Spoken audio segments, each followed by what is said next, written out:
Bine ați venit, dragilor din Zodia Taur, oriunde v-ați afla în această lume.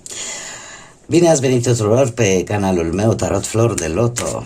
Vă mulțumesc tare mult pentru prezența voastră, pentru aprecierile voastre și comentariile voastre frumoase.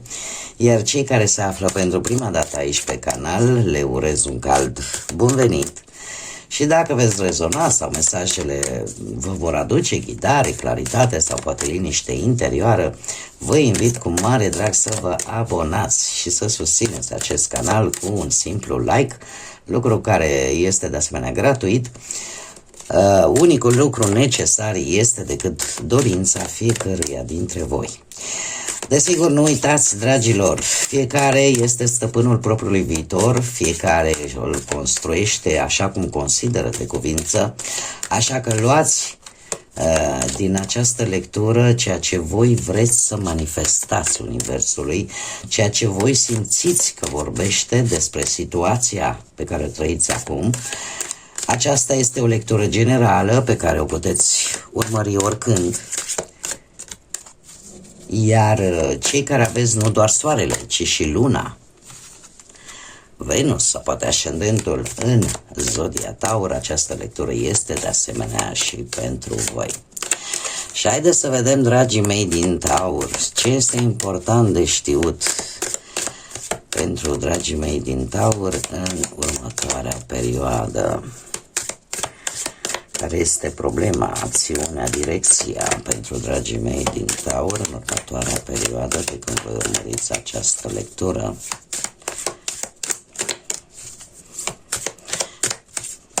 Să vedem, hop, hop, hop.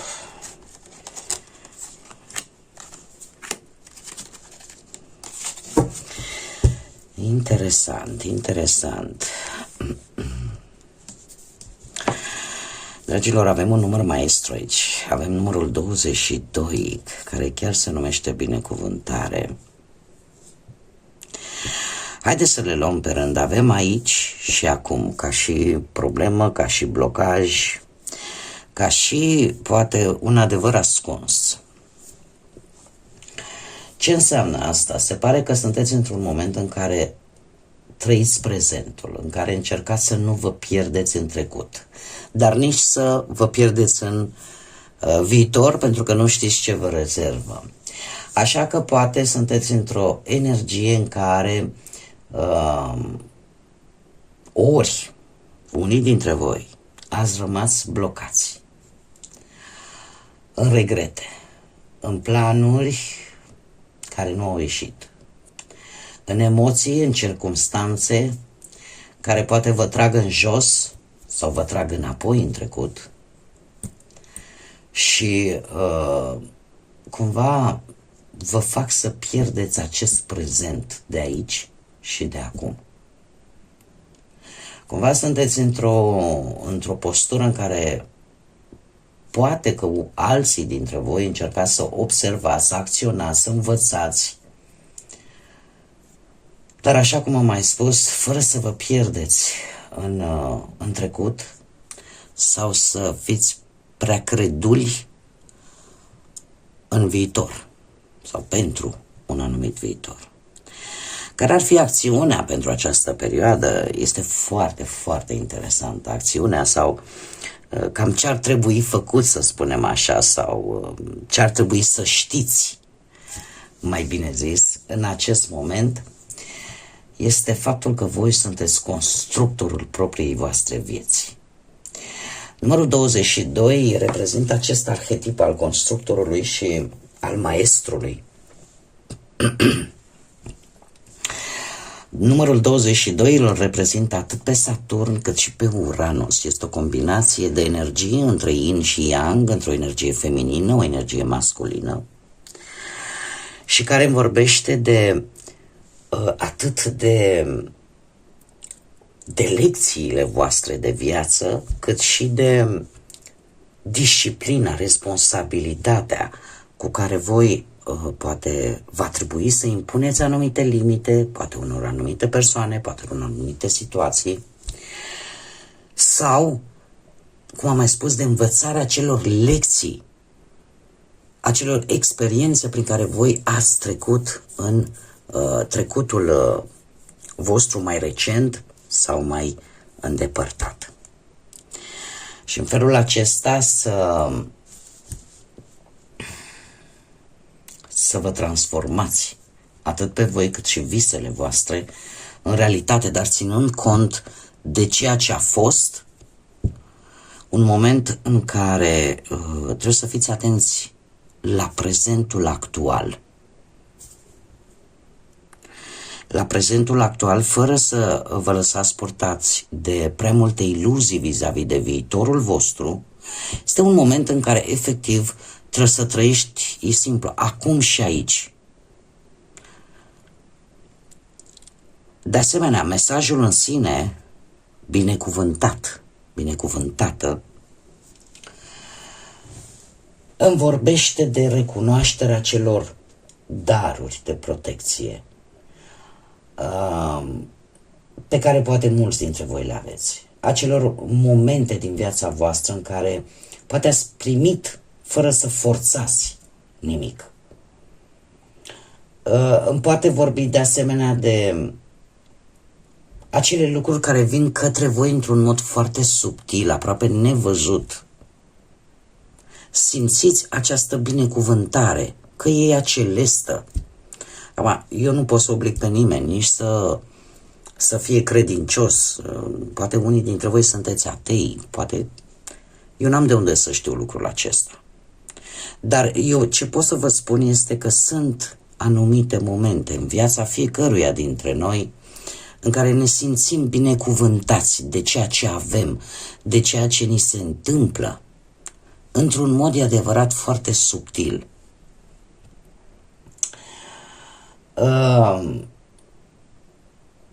Cumva unii dintre voi chiar în următoarea perioadă veți vedea, veți recunoaște o anumită ghidare, o energie care practic curge liber, așa, ceva care se ușurează, ceva care se desface fără prea mare tam-tam, că e vorba de o situație complicată, că e vorba de, nu știu, de anumite lucruri care păreau imposibile sau poate păreau greu de obținut. Încet, încet, ele vor începe să se miște.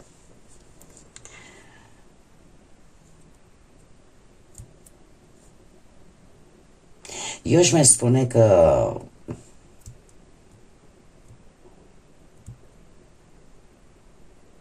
unii dintre voi posibil chiar să primiți ceva,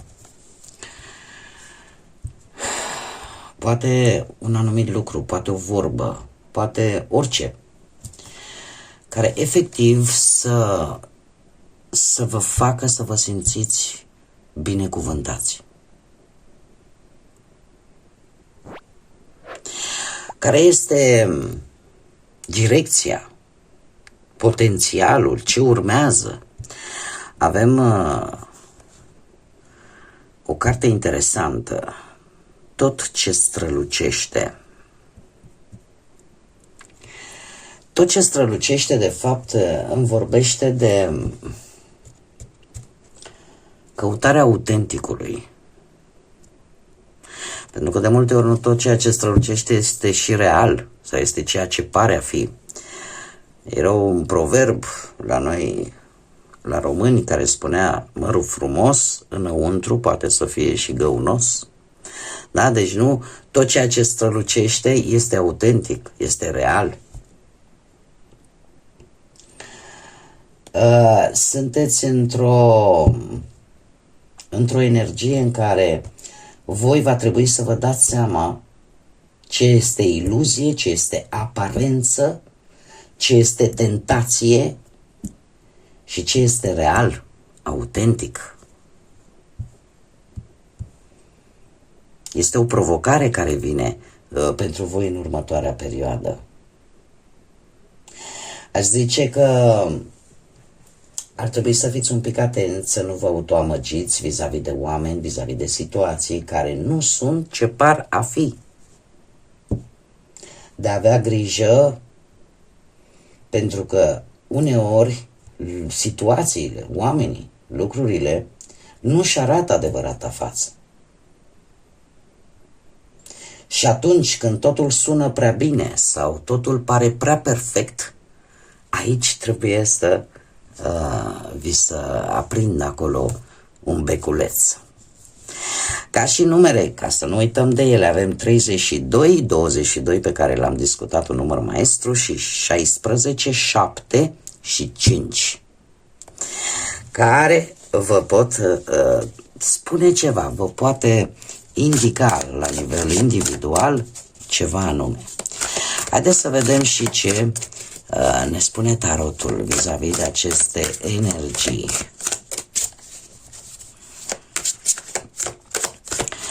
Știu că mulți dintre voi ați așteptat o săptămână, chiar o săptămână și un pic, lecturile mele. Și pe această cale vreau să vă mulțumesc pentru răbdare. Sunt ok, sunt bine, doar că, cum bine știți, cei care înainte de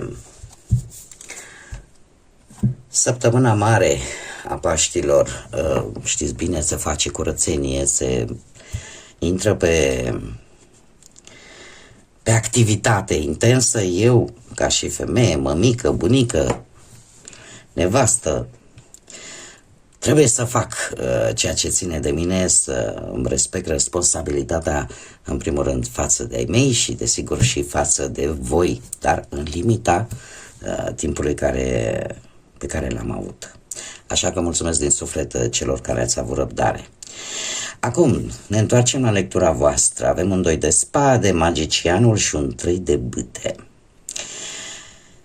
Acum și aici, energia voastră, așa cum am mai spus, se pare că e legată de o decizie. Legată de o decizie, de o alegere în care voi se pare că sunteți forțați, obligați, vreți, nu vreți, să faceți tot felul să vedeți de fapt care este adevărul real și să nu mai tot faceți interpretări inutile. Este legat într-adevăr de ceva din trecutul vostru, dar și de viitor în același timp.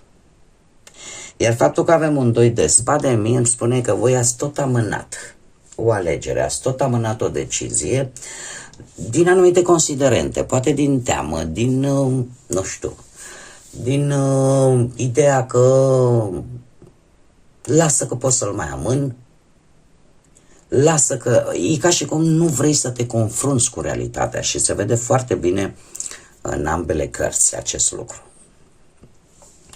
Ca și cum realitatea te izbește în față, dar de teama de a nu pierde, de teama de a înfrunta un adevăr, s-a tot amânat probabil luarea acestei decizii sau acestei alegeri. Acțiunea voastră, aceasta în care apare acest număr maestru 22 și această binecuvântare, bineînțeles că vine cu energia magicianului. Magician care, trebuie să vă spun că veți simți așa o putere personală care să vă îndemne așa să luați inițiativă, să manifestați ceea ce până la urmă vă doriți.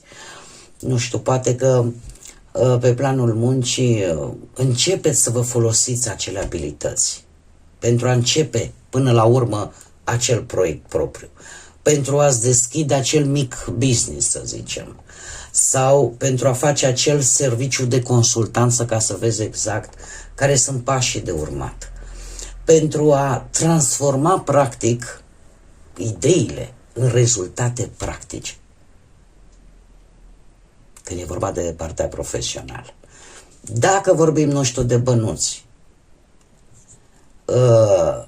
apare această inițiativă de, cum să spun eu, să vindeți nu știu ce produse sau să vă oferiți serviciile în care abilitățile voastre în sfârșit să fie puse la treabă și de aici să vă vină poate și ceva bănuți. Aș spune că pentru următoarea perioadă de când voi urmăriți această lectură, foarte mult Mi se vorbește de acele abilități legate poate de, nu știu, de design grafic, de fotografii, de gătit, de reparații, de orice tip, ceva la care voi oricum vă pricepeți, dar pe care poate ori nu le-ați dezvoltat, ori nu le-ați mai pus la treabă de ceva vreme.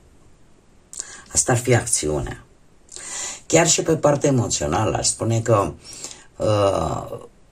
creativitatea voastră vă poate ajuta să vă mențineți relația vie pentru cei care sunteți într-un cuplu, să faceți pur și simplu surprize sau proiecte în comun, să faceți activități noi împreună, să comunicați clar și în felul acesta să înceapă să apară aceste schimbări pozitive în viața voastră, ca voi să vă simțiți cu adevărat binecuvântați. Chiar și cei singuri.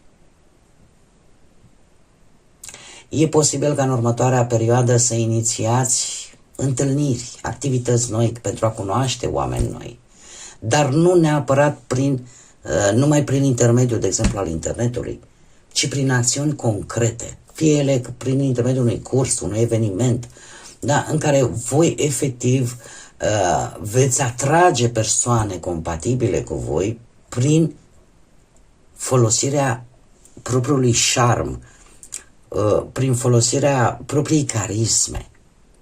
Și atunci poți să atragi acei oameni originali,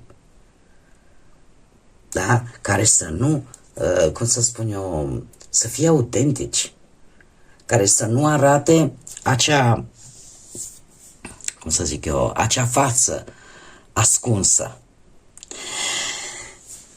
3 de bâte.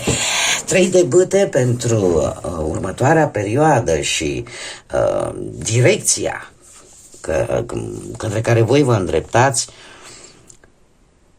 îmi vorbește de,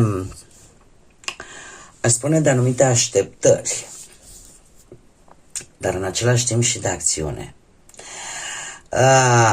Să știți că veți vedea la modul propriu, veți avea șansa să vă dați seama de ce este autentic și ce este fals.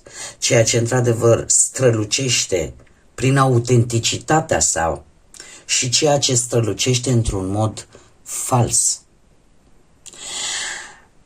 3 de bâte ar putea să-mi vorbească de faptul că voi, la nivel profesional, poate veți începe să vedeți rezultate vizibile și veți putea avea acest lucru, dar cum am mai spus, prin atenția la ceea ce este cu adevărat real, ceea ce se poate duce la bun sfârșit, ceea ce se poate realiza la modul cât mai real posibil. Este o energie care vă va ajuta foarte mult, cam pe toate aspectele vieții, ca voi să începeți să realizați lucruri în viața voastră, fie ele profesionale, materiale și chiar sentimentale, pentru că, uite, de exemplu, pentru cei care vă aflați într-o relație, da? Relația poate avansa, apar oportunități de creștere împreună, da? Ca și nucleu, da? Planuri care se fac în comun, proiecte, hobby-uri care vă leagă și mai mult unul de celălalt. Dar în același timp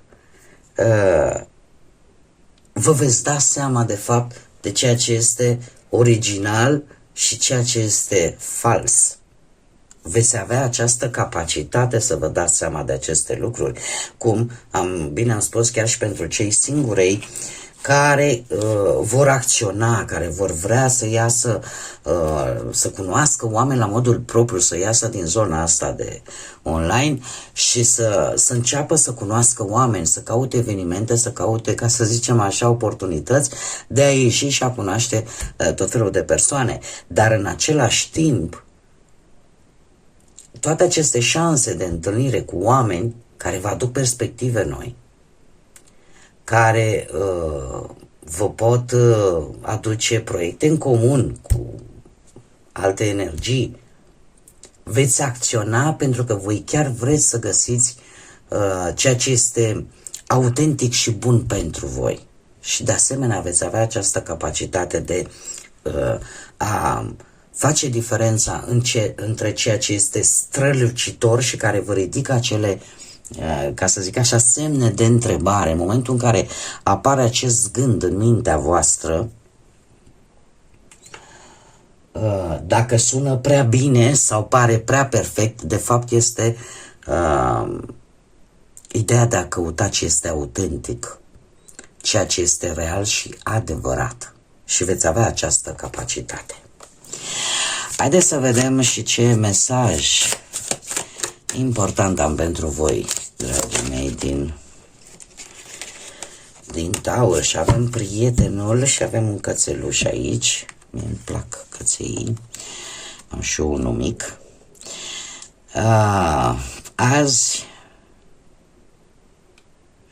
Azi voi iubi fără condiții. Energia și entuziasmul meu mă inspiră. Aleg să fiu fericit, fericită. Sunt un bun protector, protectoare, dar și un bun prieten. Sunteți într-o perioadă în care simțiți nevoia să, cum să spun eu, simțiți nevoia să fiți fericiți. Simțiți nevoia să dați iubire necondiționat, dar în același timp să și primiți. E ca și cum ai zice, am strâns atât de multă iubire încât simt nevoia să o dau tuturor. Sunteți într-o perioadă în care poate sunteți mult mai protectori față de cei din jurul vostru, protectori poate cu cei dragi vouă, dar în același timp poate că și înțelegeți lucrurile într-un mod cu totul și cu totul diferit față de cum ați făcut-o până acum. Este o necesitate de a, câteodată, și cu siguranță multora dintre noi ni se întâmplă de-a lungul vieții, un moment în care simți nevoia de a da iubire și de a primi iubire, dar în același timp de a demonstra că sunt anumite persoane din viața noastră care contează pentru noi enorm de mult și că suntem dispuși să facem totul pentru a proteja acele persoane și a le arăta de fapt cât de mult contează pentru noi. Și probabil că și voi în următoarea perioadă cam cu această energie o să fiți înconjurați de această energie. Bun, dragii mei, cam acestea au fost mesajele pentru voi. Sper din suflet să vă fie adus așa un pic de ghidare. Este într-adevăr o lectură un pic mai atipică față de cele cu care eu v-am obișnuit, dar suntem și într-o perioadă destul de atipică, sfântă e adevărat, dar atipică. În tot cazul, eu vă mulțumesc că ați fost alături de mine și până la o nouă lectură, desigur, nu uitați sufletele mele frumoase să zburați înalt și nu uitați să lăsați credința, iubirea, pacea și lumina să vă însoțească la fiecare pas.